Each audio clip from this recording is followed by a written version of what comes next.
What's up guys, Gherkin here. First of all, apologies for the lack of posting. I said I'd get this video out really quickly, but what happened was about a week ago I went to record the footage for this video and my PVR burnt out. And by burnt out, I mean literally I turned it on, there was a smell of smoke, and then it never worked again. Fortunately, HD PVRs are a dime a dozen these days on eBay, so I was able to pick up another one on the cheap. And here we are, finally. So without further ado, this is going to be the first of two legendary sniper videos for Overpower 8 on Borderlands 2. There are 6 snipers overall, so I'm going to put 3 in each video. 4 of them are Overpower 8. Unfortunately, 2 of them are at Overpower 7. But it's fairly easy to scale them up, but we'll get onto that a bit later. In this video, we're going to be looking at the Skullmasher and the Longbow at Overpower 8, and the White Death at Overpower 7. The White Death is called the Lyuda on PC or PlayStation, hope I'm pronouncing that right. If you're on Xbox, it's still called the White Death though.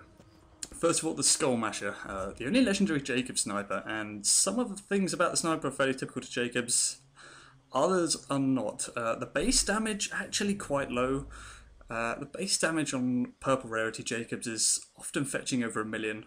But the difference here is that it is times 5. However, this isn't a burst fire sniper. This fires all 5 projectiles with 1 trigger pull, giving a total damage of over 1.7 million per shot, which is a lot.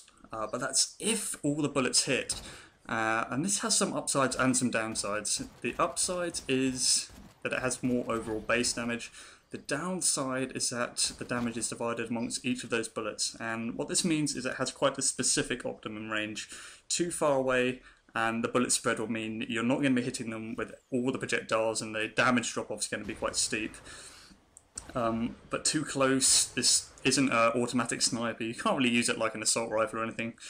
And a quick wall test here shows that even at kind of relatively medium close range, that spread's getting quite noticeable. That said, if you're not a great shot, it will increase your chances of hitting with at least something. And I would actually say this is a good choice for assassins overall. You can build up a lot of critical hit stacks with the multiple projectiles. Some people may disagree, but it's a good one. Other pros and cons, because it's Jacobs, it's not going to be elemental. I know there are Jacobs elementals, they're quite rare uniques, but this one cannot come in elemental.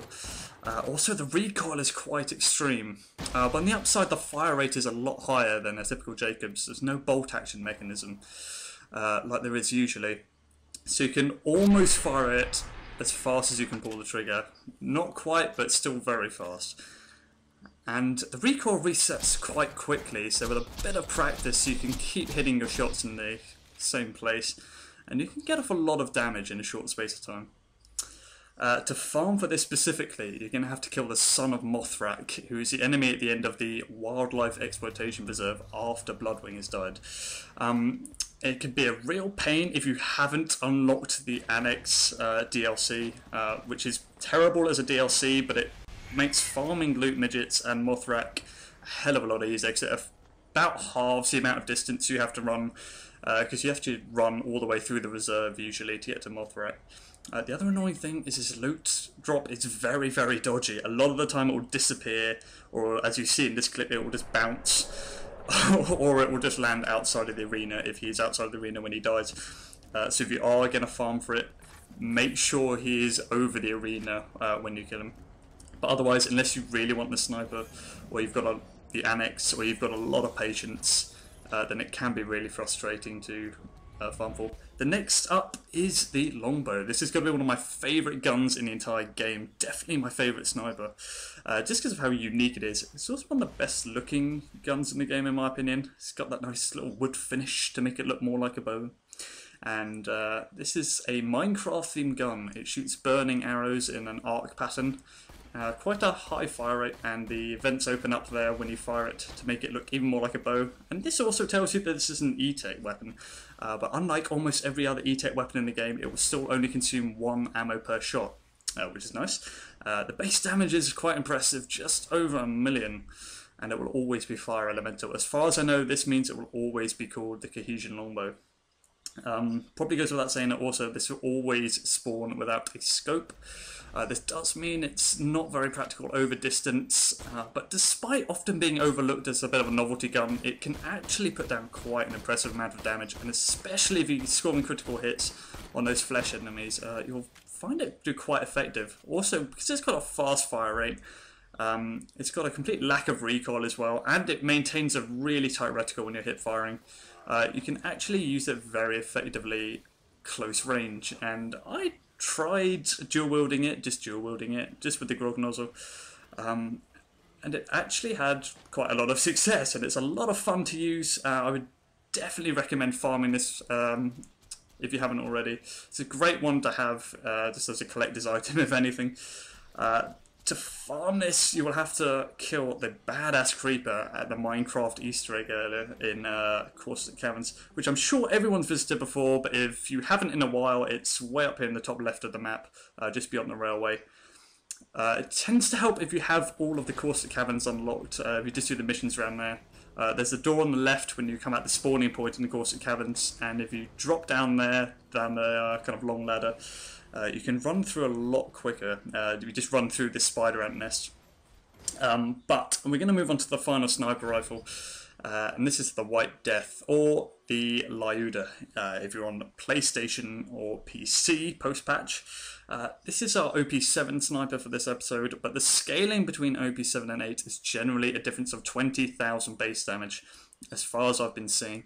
So an OP8 version of this gun will have an additional 20,000 damage, bringing it up to around 740,000 overall.